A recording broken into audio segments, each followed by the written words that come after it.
I finally made it to the surgeon, and the first thing he asked me was, have you had a mammogram? Well, I'm 39. No, they don't recommend them until you're 40. So I went to have a mammogram, and he said, well, let's do the ultrasound first. So we did the ultrasound, and I'm laying on the table, and the radiologist come in, and he says, you have some calcifications, and we think you may have cancer. I said, do you think you could rewind that and go get my husband out of the waiting room and tell me this all over again?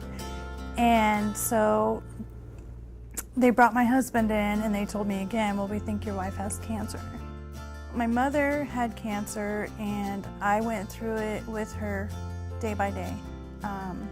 She went through chemo, she went through radiation, she went through the whole works, and then she passed away.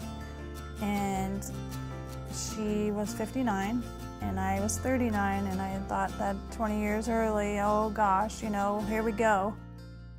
My best friend flew into town, and I said, I'm going to find an oncologist, and she said, well, who do you think you want? And I said, well, I remember when my mom was going through cancer, and we went to Methodist, and I was looking around, and the name that stood out to me was Dr. Lemon. And I just showed up in his office Monday morning. Of course, I broke down in the waiting room, and I said, I've been through a horrible experience. I just need someone that's going to help me. And voila, I was introduced to Dr. Lemon that day. He was very calming. He came in and he said, you know, I'm Dr. Lemon, it's nice to meet you, and from here on out, everything's going to be okay, and we're going to take care of you.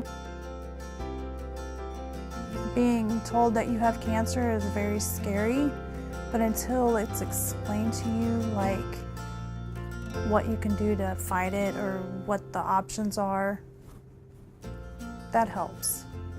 It gives you something to grasp a hold of. I had surgery, radical mastectomy, and started chemo right after that.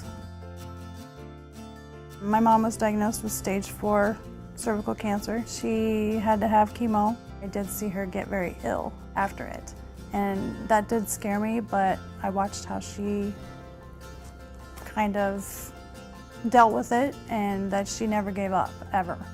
And she never said that she was dying. She never told us kids that she was dying. She just told us that she had cancer and that we were going to fight it from here on out. And that's pretty much what I told my daughter.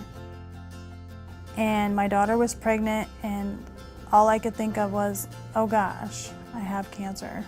You know, I've got it 20 years early. I mean, I wanted to see my first grandchild. I wanted to be there for the birth of it. I wanted to be a part of it. I wasn't ready to let anything get me down yet. So I just fought it with 2 fists going and made it.